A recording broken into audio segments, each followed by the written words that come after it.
Tuesday afternoon, everyone, and thank you for choosing to spend with us down here at Blue Collar Sports. We are in the Pulse Radio studio down here at Boise State University. You are listening to the 113th show ever of Blue Collar Sports, brought to you by I'm your co-host, Seth Newell, joined here with co-host Trevor Brenlin. We got a great show for you today. What a weekend it was. Sure. We knew it was going to be a big weekend, and it was bigger than I could ever even possibly imagine. That's what we're going to talk about in a bit. We do have some announcements today. It's Tuesday, April 16th. We will not have a show this Thursday, April 18th. Unfortunately, we do normally run every Tuesday, Thursday from 2 to 4 o'clock in the afternoon, but we will not have a Thursday show this week. So this is your one chance to listen to us this week, and we're going to make it worth your while. That's right, Seth. I will not be here on Thursday. That's why we have no show. I'm going home for Easter, but we all wish you a great Easter weekend. I know it's going to be a fantastic weekend because hopefully it's just like this past weekend, because this is one of the best sports weekends I could ever remember, one of the best of all time. And let's kick it off with probably the biggest story of the entire weekend. That is, of course, Tiger Woods finally winning the Masters once again. It was an incredible day. Coming from behind, winning it on the Sunday. It was an amazing day on Sunday. I know before the Masters started, we talked about it on Thursday, that all we hoped was that he was near contention, and going into Sunday, we had a tight race at the end, and that's sure what we had, and I thought it was an incredible weekend. And Tiger Woods, congratulations to you. Once again, finally back on top. One of the best comeback stories of all time. I know, Seth, you got a lot to talk about on this event, but it was just a remarkable time to see everybody cheering for one person. That was Tiger Woods. And everyone can remember the shots of him and his dad in that first 1997 Masters win. And now we all remember his shots of his kids in this past Masters win. So I thought it was an incredible moment, one of the best sports moments of all time. And Seth, take it away. Yeah, I'm going to apologize in advance. I got a lot to say about this, so I might be talking for a while here.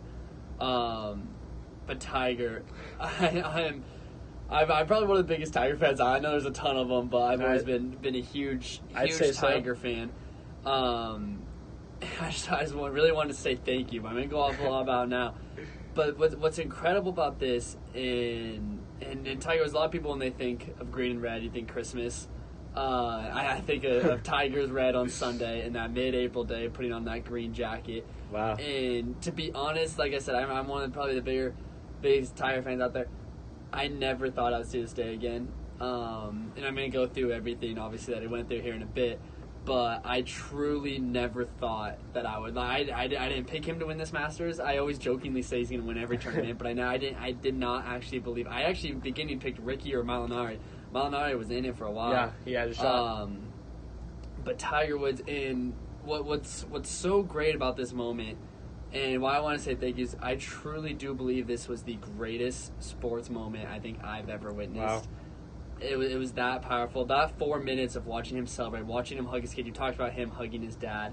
Watching him hug his kid brought back so many memories, and it really just shows the power of sports. And Colin Cowherd, we talk about him a lot on this show. We kind of structure our show similarly the way that he does it. And while I disagree with a lot of things Colin Cowherd says, I agree with that. I was spot on, or I thought he was spot on with the take he had yesterday. And he talked about the power sports have. And sports kind of work as a symbol for life, is how I've always looked at it, is you have to go through ups and downs to ultimately achieve your dream. You're not going to get to where you want to go unless you fail. Right. And you have to fail in order to succeed, in order to taste the sweet, you have to experience the sour. And you want to talk about Tiger Woods' story. Tiger Woods had 14 majors by the time he was 30 years old, which was remarkable. He was inhuman. I didn't believe he was human. Everyone looked up to him. Everyone was in awe of him. Then 2008 hits, and he destroyed his family. He made some horrible decisions, some decisions that a lot of people still hate him today for. I'll talk about more on that later. Obviously, he did some very bad things, and then the injuries came. In a span of 10 years, the guy had 4 back surgeries, 1 back infusion, a neck injury, a torn Achilles, which is one of the most painful injuries you could have, right, a torn ACL, and a sprained MCL, all in the span of 10 years. And to come back from that, being 43 years old, facing every low you could possibly imagine, by the time, or facing every low, both emotionally and physically, that you could ever imagine, to come back and face that adversity both on and off the course. I mean, Colin talked about it a little bit too. The guy was asked to coach during this time, not play, and coach the President's Cup. He couldn't even do that because you have to move around in a golf cart, and that was too painful for him. Yep. And it's really incredible. But looking even past that comeback story, and everyone loves a good comeback story, I think that's why a lot of people really were rooting for Tiger, even though he's done a lot of things in his life that would make a lot of people hate him. Mm-hmm. But for some reason, everyone's still so attached to him. And watching it Sunday afternoon kind of just shows the power of sports. And Colin talked about this too.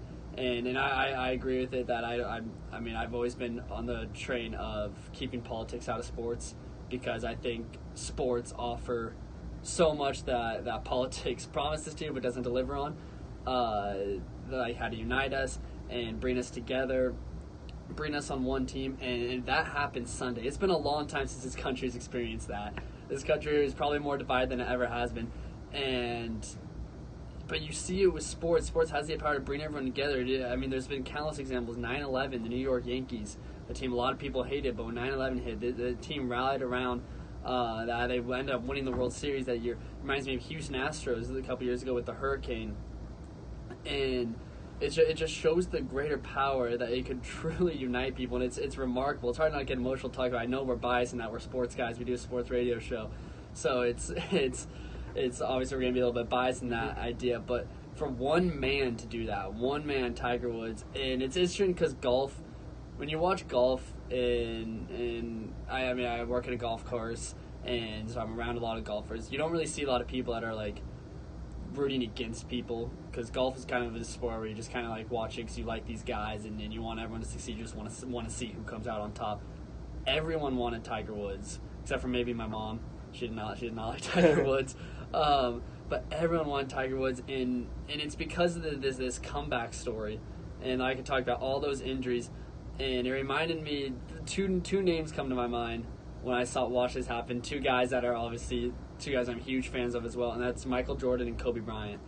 And it reminded me of them because of this comeback story. Michael Jordan was obviously incredible. It's something we've never seen before when he was around. He won his couple titles, and then he went through real life problems that everyone knew about. His father was killed.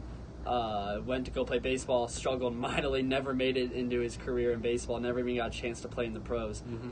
And then comes back, and people related to him more. I think that it draws people in when they see athletes that there's two different kinds of athletes. There's athletes that are just in awe of. I think Zion Williamson's there right now.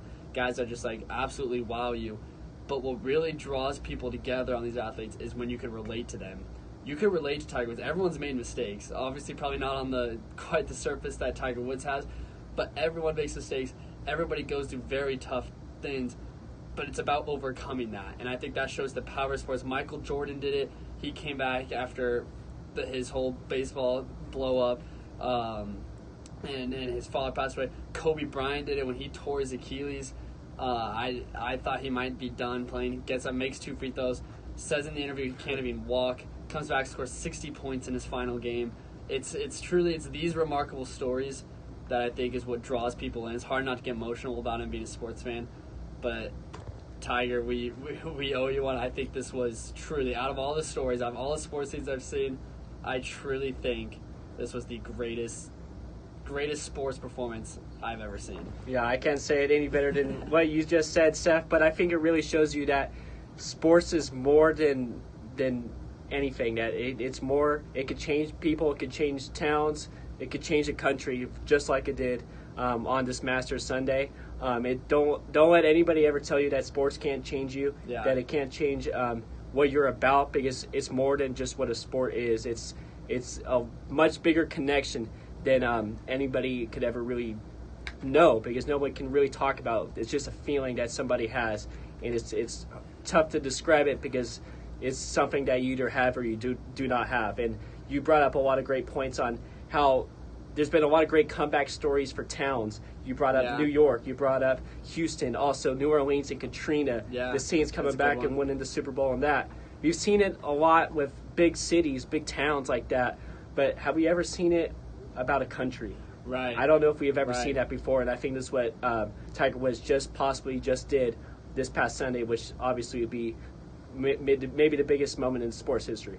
Yeah, no, that's a great point, and the fact that it was a whole country rallying behind Tiger Woods, and I think one of the coolest moments I didn't touch on when I was talking about, but I think one of the coolest moments during this was watching, obviously, they celebrate. First of all, CBS Sports, they were covering it. Nick Faldo, great commentator, one of my favorite golf commentators, great past golfer as well. But he talked about how it was the greatest, for watching him celebrate, it was the greatest 4 minutes he's ever seen in sports history. But I wanted to give a shout out to CBS Sports because I thought it was really cool how once Tiger hit that putt, they didn't talk for about 4 minutes. Yep. And they just let everyone just watch it. Everyone's in the moment. You could just listen to Tiger and embrace his family and all of his fans. But what was a really cool moment, too, was watching all the golfers embrace him. Tiger Woods, early on in his career, his first 14 majors, Tiger Woods was clearly the most dominant, but he wasn't that well liked necessarily. He had a big rivalry with Phil Mickelson, everyone knew about. Not a lot of people liked playing with Tiger Woods because he had quite a big ego. I mean, understandably so, he had 14 majors, but he had quite a big ego. When he went through, I think it really truly humbled him, and I think everyone now has a respect for him because they've seen him go through that struggle and fight through that struggle, and watching Brooks Koepka come up and embrace him after Koepka had just missed a putt to lose to Tiger Woods, but staying after just so he could go give Tiger a hug. Ricky was right there. Molinari was down there. Bubba Watson, a two-time Master champion, was there. Alexander Schauffele, who was right in contention there till the end, was there as well. I think that was a really cool moment that it's tremendous for the sport, obviously. I've talked about how I think Tiger was the most dominant athlete of ever because of the impact he has on golf in general. But like you said, it's even more incredible looking at it, at the impact it has on the whole entire country. And I can't remember the last time an entire country was really pulling from one guy to achieve something like that. Yeah, absolutely. And another guy with that CBS was Jim Nantz. I thought he was phenomenal as well. That whole moment, they knew how big and special of a moment that was, and they just let it play out, and I think that was the greatest thing they could ever do. And going back to the other golfers celebrating with him and congratulating him, most of these golfers really weren't there in the young Tiger Woods era. Yeah. I mean, they kind of grew up knowing Tiger Woods was amazing, but then once they started playing against him, he wasn't really the same Tiger Woods. Obviously, he wasn't winning. Now they see how big of an impact it is when he wins, and they all just wanted to be a part of it and see. And I think it all brought them back to a kid, just like it brought all of America back to when they were younger. Even they were rooting for him. So I think it just brought so many years back, even the other golfers, and it just reminded everybody how big he was and how much he meant to the sport and how much we all missed him since his delay of not winning another major. Yeah, it's incredible. I mean, you think about how long it's been since he's won a major. It's been 11 years since he won a major, 14 years since he won the Masters. I mean, you think of an 11-year-old kid right now who wasn't even born last time Tiger was on top, and it's pretty remarkable. Tiger Woods has now won the Masters in 3 different decades. That's incredible. 1996-97 was his first one. Then, of course, he won a couple in the early 2000s and now 2019. But it's just remarkable that kids nowadays have obviously heard stories of Tiger Woods, but they never really got to experience a Tiger victory. And you talk about the impact it has on the other golfers. I saw this thing with Tony Finau, or Finau, however you want to say his name, who played with Tiger on Sunday. He was in the final group, and actually he played really well. He just couldn't putt. I'm a big fan of Finau. He great up and comer. But in an interview he talked about he said he had a project in like 6th grade where he said his dream was to play with Tiger Woods at a golf tournament, and he got to experience that firsthand. And Tony was one of those guys waiting for him as well. Yep. I mean, he finished up playing with them, but it's truly just an incredible story and an incredible impact. And Tiger Woods, we owe you a lot because you showed us a lot. I know you made mistakes, but being able to overcome that, I think that shows the beauty of sports. Is you have to go through lows in order to reach the highs, and Tiger Woods is the perfect example for that. Absolutely. I don't think you can say any more than what's already been said about Tiger Woods.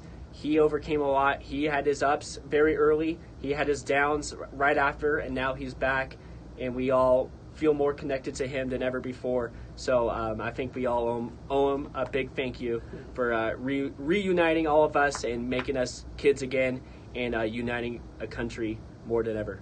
And during our 113th show here at Blue Collar Sports, we send out a thank you to Tiger Woods. You are the man. But stay tuned. We are heading off to break right now. NBA playoffs were also going on this weekend, and much more entertaining than I think as expected. So we're going to break that down for you coming up. But again, we love you, Tiger. Let's talk some NBA hoops coming up for you. Stay tuned. See you.